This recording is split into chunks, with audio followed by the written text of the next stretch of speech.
Agad na patakbo ang amang ito nang sa wakas ay matagpuan ang nawawala niyang anak bandang 10:00 kagabi.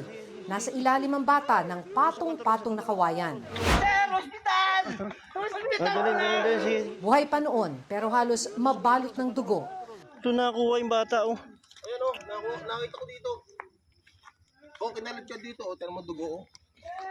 Ayan o. Ayan, damit, o. Agad siyang itinakbo sa ospital pero idineklarang dead on arrival. Sa parehong madilim na bahagi ng isang subdivision sa San Pablo, Laguna, nakita ring walang buhay ang ina ng biktima. Ang mag-ina, pinaniniwala ang pinaghahampas ng isang 14 anyos na lalaki.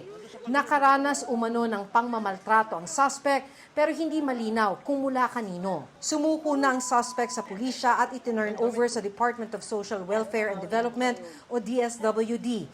Patuloy pang iniimbestigahan ang insidente.